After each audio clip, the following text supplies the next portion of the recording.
کاش کہ صبح حضرت ابو الحسن رحمۃ اللہ تعالیٰ علیہ حضرت معاذ ابن جبل رضی اللہ تعالیٰ عنہ کے پاس بیٹھا کرتے تھے. فرماتے ہیں ان سے جو پیار بڑھا تو پھر میرا مصلی سے بھی بڑھ گیا.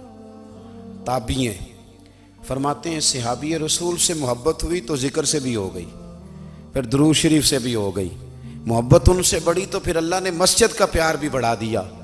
آپ فرماتے ہیں کہ میری ہر وقت طبیعت چاہتی تھی کہ بس اللہ اللہ کروں, بس اللہ اللہ کروں, بس نہ میں ذرا تھوڑی جان چھڑاؤں لوگوں سے, کو 10 منٹ ملے تو میں کو 4 نفل پڑھ لوں, میں تھوڑا سا نہ بچوں لوگوں سے اور مجھے تسبیح ملے تو میں نہ کچھ 400-500 دفعہ استغفار پڑھوں, سبحان اللہ الحمدللہ اللہ اکبر لا حول ولا قوت الا باللہ, میں نہ تسبیحات پڑھوں. فرماتے ہیں کہ بچے تھے گھر میں 6-7, غربت تھی, کام ملتا کوئی نہیں تھا, اور میں کام چور نہیں تھا, کام ڈھونڈتا تھا, پر اللہ کی قدرت کے کام نہیں ملتا تھا. فرماتے ہیں کہ میں نے ایک دن اپنی اہلیہ سے کہا کہ آج میں پھر جاتا ہوں کام ڈھونڈنے. تو میری بیوی بڑی فرما بردار تھی, پر اس دن نہ غربت کے ہاتھوں تنگ آ کے کہنے لگی آج نانا کوئی تو چیز لے کے آیا. تو مجھ سے بچوں کی بھوک نہیں دیکھی جاتی, یہ سب روگاں دا روگ محمد جس دا نام غریبی, کنڈ بلا کے لنگ جاندے نہیں دوست یار قریبی. آج نہ کچھ لے کے آیا تو میں بچے لے کے میکے چلی جاؤں گی. شیخ فرماتے ہیں کہ میں بڑا پریشان گھر سے نکلا, پر میں نے صبح سے لے کے زور تک کام ڈھونڈا, کام ملا کوئی نہیں. تو میرے دل میں خیال آیا چلو کام نہیں ملتا تو اللہ اللہ تو کرے نا, چلو بندوں کی مزدوری نہیں ملتی تو رب کریم کی عبادت ہی کرتے ہیں.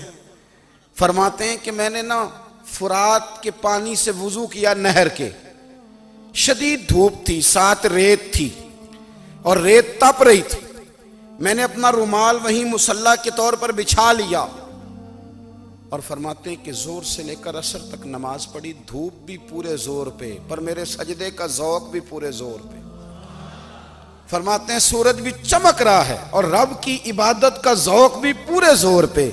میں سجدہ کروں تو پھر میرا اٹھانے کو جی نہ چاہے.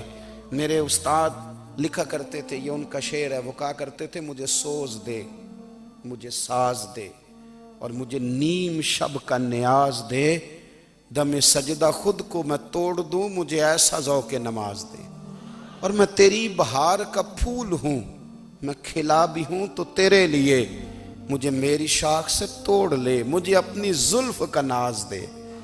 بھائی فرماتے ہیں کہ عصر تک میں نے نفل پڑھے, دل ڈھلنے لگا, عصر کی نماز پڑھی اور میں وہاں سے چلا. اب میں جب نکلنے لگا تو دل میں خیال آیا کہ چھوٹی چھوٹی دیواریں ہیں گھر کی, بغیر کچھ لیے جاؤں گا تو بیوی دور سے دیکھے گی تو شور کرے گی کہ پھر خالی ہاتھ آ گیا ہے.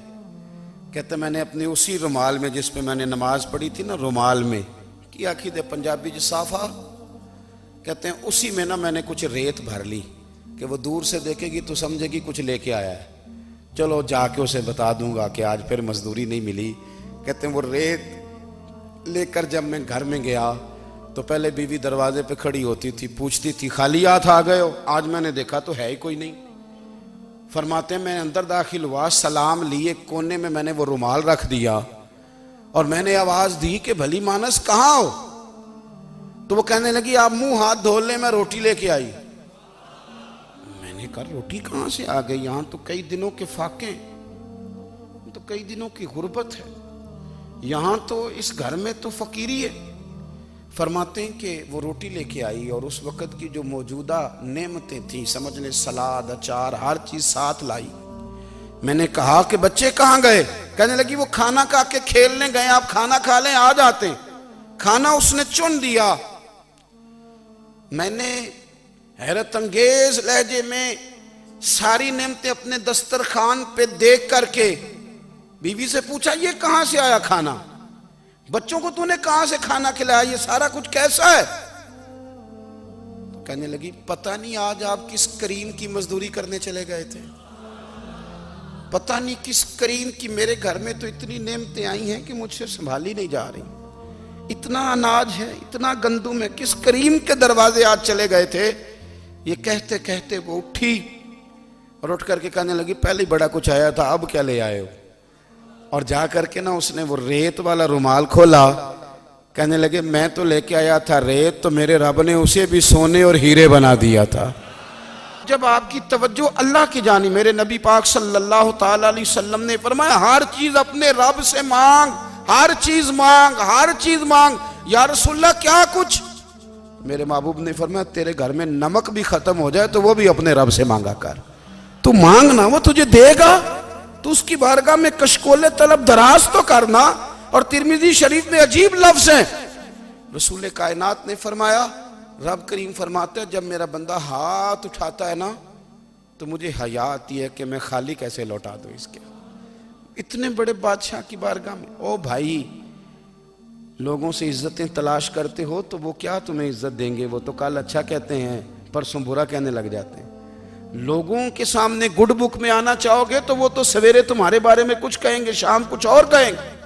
اپنی روحانی زندگی آباد کریں، اپنے مسلح کو وقت دیں، اور دنیا سے چھپ کر اس موبائل کو بند کر کے اور اپنے آپ سے بھی چھپ کے اور تنہا ہو کے چھپا کے سارا کچھ اپنے آنسو اپنے رب کی بارگاہ میں پیش کریں، اس کے حضور حاضری دیں۔ سنو نا ترمذی کی حدیث، اور اسے یاد رکھنا، نبی پاک علیہ السلام نے فرمایا اپنے دکھ لوگوں کے سامنے نہ بیان کرنا، سیٹھوں نوابوں کو نہ بتاتے پھرنا، دنیا داروں کے سامنے جا کے نہ رونا کہ میں تکلیف میں ہوں۔ فرمایا اگر دنیا داروں کو دکھ بتاؤ گے رب تمہیں کبھی غنی نہیں کرے گا، اور لوگ ہیں کہ الٹا مذاق اڑائیں گے۔ آپ کی جس سے بڑی پکی یاری ہے نا، پکی، وہ تب تک پکی ہے جب تک آپ نے 50,000 مانگا نہیں، اور جس وقت آپ نے کہہ دیا کہ میں مجبور ہوں میری مدد کر تو پھر ختم ہو گئی دوستی۔ لوگوں کے تعلقات آپ کے ساتھ تب تک ہیں جب تک آپ ان سے کوئی ضرورت وابستہ نہیں کرتے۔ کریم محبوب فرمانے لگے بندوں کے سامنے دکھ نہ بیان کرنا، اللہ تجھے کبھی غنی نہیں کرے گا۔ تو اپنے دکھ اپنے رب کو بتا، تو دعائیں مانگ، تو اس کی بارگاہ میں حاضر ہو، تو اس کے حضور عرض کر۔ فرمایا اپنے دکھ اپنے رب کو بتا، وہ جلدی کرے یا دیر سے کرے تجھے ساری دنیا سے بے نیاز کر دے گا، تجھے کسی کا محتاج نہیں رہنے دے گا۔ اپنے مسلح کو، اپنی دعاؤں، ایک بزرگ فرماتے ہیں میں نے دعا مانگنے کا طریقہ اپنی بیوی سے سیکھا۔ دعا مانگنے کا طریقہ اپنی، سیکھنے والے تو اپنے بچوں سے بھی سیکھ لیتے ہیں، سیکھنے والے تو ہر ایک سے سیکھتے ہیں۔ وہ کہتے ہیں میں نے دعا مانگنے کا سلیقہ اپنی بیوی سے سیکھا ہے۔ حضرت وہ کس طرح؟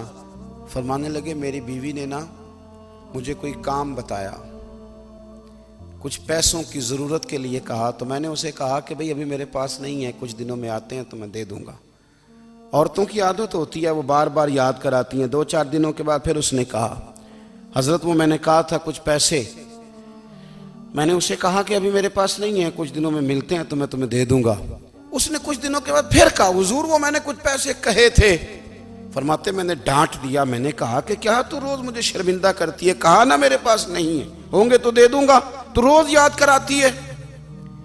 فرماتے ہیں اس نے پہلے تو میری ڈانٹ کو سہا، پھر میرے سخت جملوں نے اس کی آنکھوں میں آنسو پیدا کر دیے، پھر اس نے اپنے آنچل میں اپنے اس دکھ کو سمیٹا، اور پھر اس نے ایک جملہ کہا تو میں رو پڑا، اور مجھے اپنے رب سے مانگنے کا طریقہ آ گیا۔ مجھے کہنے لگی حضرت جی آپ نے ڈانٹ دیا میں نے سہ لیا، پر آپ ہی میرے شوہر ہیں، بتائیں نا آپ سے نہ کہوں تو میں کس سے جا کے کہوں۔ فرماتے ہیں میں رو پڑا، اور میں کھل کے رویا، اور میں تڑپ کے رویا، اور پھر میری سسکیاں بند گئیں۔ تو مجھے کہنے لگی آپ کو کیا ہوا؟ میں نے کہا مجھے بھی دعا مانگنی آ گئی ہے۔ جب میں اسے کہوں گا نا اللہ تو ہی میرا رب ہے، میں تجھ سے نہ کہوں تو میں کس سے جا کے کہوں؟ میں کیوں کسی بندے سے سوال کروں؟ میں کیوں کسی دنیا دار سے کہوں؟ میں تیرے بندوں کا، نیک بندوں کا وسیلہ لے کے، تیرے محبوب کی غلامی لے کے تیری بارگاہ میں آیا، تجھ سے نہ مانگوں تو کس سے مانگوں؟ سمجھ آ گئی ہے؟ جب میں اس رنگ میں مانگوں گا تو پھر رب میرے اوپر بڑا ہی فضل فرمائے گا، وہ میرے اوپر بڑی رحمت کرے گا، وہ میرے لیے آسانیاں کرے۔ عزیز دوستو ہم اس طرح کرنے لگ گئے ہیں کہ ہم نے نا اپنے تعلقات پر اعتماد کرنا شروع کر دیا ہے۔ میرے تعلقات بہت ہیں، ہم نے اپنی دولت پر اعتماد کرنا شروع کر دیا ہے، میرے پاس دولت بہت ہے۔ ہم نے اپنے علم پر، اپنی شہرت پر اعتماد کرنا شروع کر دیا ہے کہ میرے پاس فلاں چیز بہت ہے، یاد رکھنا جب بے نیاز اپنی صفت بے نیازی دکھاتا ہے تو بڑی بڑی دولتوں والے مجبور نظر آتے ہیں۔ بھائیو، جب انسان کا رشتہ اپنے مالک کے ساتھ ہوتا ہے پھر تو غم بھی کچھ نہیں کہتے، پریشانیاں بھی کچھ نہیں کہتی، پھر تو زندگی صبر والی، پھر تو زندگی توکل والی، پھر تو زندگی بھروسے والی، پھر انسان اپنے آپ کو رسوا نہیں کرتا، دنیا داروں سے امیدیں اس کی ختم ہو جاتی، امیدیں اللہ رسول سے لگا لیتا ہے، مضبوط ہو جاتا ہے، مضبوط، طاقتور ہو جاتا ہے، خوددار ہو جاتا ہے، باوقار باعزت ہو جاتا ہے۔ حضرت بہلول دانا رحمت اللہ علیہ بیٹھے تھے تو ہارون رشید حج کر کے آ رہا تھا، تو رستے میں حضرت شیخ سے ملاقات ہو گئی تو السلام علیکم کے بعد کہنے لگا حضور کوئی حکم ہو تو بتائیے گا۔ تو حضرت بہلول دانا فرمانے لگے تیرا رب کون ہے؟ اس نے کہا اللہ۔ تو فرمایا میرا کون ہے؟ کہا اللہ۔ فرمانے لگے تو بڑا ہی بیوقوف ہے، کیا تو یہ سمجھتا ہے کہ رب ہارون رشید کو تو دے گا اور بہلول دانا کو بھول جائے گا؟ تیرا بھی وہی رب ہے، میرا بھی وہی رب ہے، اس نے اگر تجھے دے کے آزمایا ہے تو ہو سکتا ہے مجھے نہ دے کے آزما رہا ہو، جب اس کی حکمت کے تقاضے ہوں گے تو عطا کرے گا اور دے گا، تو جا اپنا کام کر۔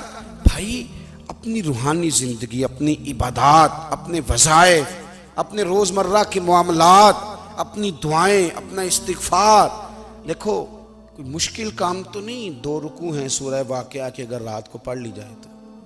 میں کس طرح یہ بات بیان کروں کہ تعویذ بانٹنا آسان ہے اور وظیفہ بتانا مشکل ہے؟ سارا دن تعویذ بانٹیں تو لوگ لینے کو تیار ہیں، اور اگر آپ وظیفہ بتائیں تو کہتے ہیں تو مشکل کام ہے۔ او خدا کے بندے، اگر آپ کا تعلق قرآن پاک کے ساتھ مضبوط ہو، قرآن پاک کے ساتھ اگر آپ کا رشتہ ہو، لوگ سفارشیں ڈھونڈتے ہیں نا دنیا میں، کوئی تعلق مل جائے تو میرا کام ہو جائے، دنیا میں اتنا مشکل معاملہ ہے، آخرت میں مجھے بتائیے گا کتنا مشکل معاملہ ہوگا۔ میرے نبی پاک صلی اللہ تعالی علیہ وسلم نے فرمایا جو لوگ سورہ ملک پڑھا کرتے تھے نا، سورہ ملک، یہ سورت ملک قیامت میں ان کی سفارش کرے گی، اور اس طرح کرے گی کہ کہے گی اے اللہ یہاں اس بندے کو جنت میں داخل کر دے یا مجھے قرآن پاک سے علیحدہ کر دے، تو رب فرمائے گا جا اس کا دامن تھام کے اسے جنت تک پہنچایا۔ آپ بات کو سمجھیں، جب آپ کے تعلقات اپنے معاملات کے ساتھ مضبوط ہوں گے، یہ نبی کریم نے وعدہ کیا ہے کہ تو سورت واقعہ پڑھ تیرے گھر میں فاقہ نہیں آئے گا۔ حضرت عبداللہ ابن مسعود رضی اللہ تعالیٰ عنہ بیمار تھے تو حضرت عثمان غنی رضی اللہ تعالیٰ عنہ تیمارداری کے لیے تشریف لے گئے اور جا کر کے کہا کہ آپ بڑے بیمار ہیں، آپ کی بیٹیاں زیادہ ہیں، میں چاہتا ہوں کہ خزانے میں سے کچھ مدد کروں۔ تو سیدنا عبداللہ ابن مسعود رضی اللہ تعالیٰ عنہ اٹھ کے بیٹھ گئے اور کہنے لگے امیر المومنین، اللہ آپ کو میری طرف سے، میری بیٹیوں کی طرف سے بہتر صلہ دے، میری بیٹیوں کو کسی خزانے کی ضرورت نہیں، میں نے انہیں خزانہ دے دیا ہے۔ کہا جناب آپ نے کون سا خزانہ دیا ہے، میں آپ کے مالی معاملات کو جانتا ہوں۔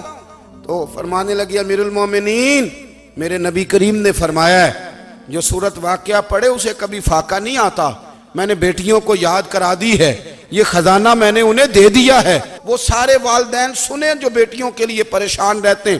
حضرت عبداللہ ابن مسعود نصیحت کر رہے ہیں، فرمانے لگے میں نے سورت واقعہ یاد بھی کرا دی ہے، پڑھنے کی عادت بھی ڈال دی ہے۔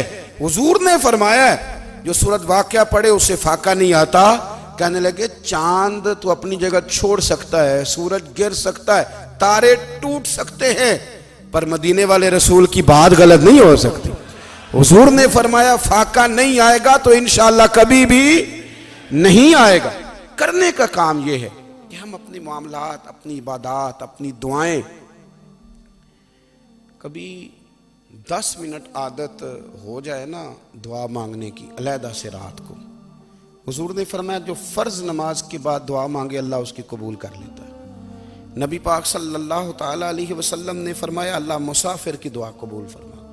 حضور نے فرمایا اللہ مظلوم کی دعا قبول فرماتا ہے۔ حضور نے فرمایا بیمار سے دعا کراؤ اللہ اس کی دعا قبول فرماتا ہے۔ میرے نبی پاک نے فرمایا ماں باپ جب بھی اولاد کے لیے ہاتھ اٹھائیں، ویسے تے بلے شاہ تو آسمانی اڈدیاں ہی پھڑ دیں، جڑا گھر بیٹھا انہوں بڑھیا ہی نہیں۔ حضور فرمانے لگے ماں باپ جب بھی اولاد کے لیے دعا فرمائیں اللہ ان کی دعا کو قبول کرتا ہے۔ آپ اپنا تعلق بنائیں، دعا کے ساتھ، عبادت کے ساتھ، مصلی کے ساتھ رشتہ بنائیں،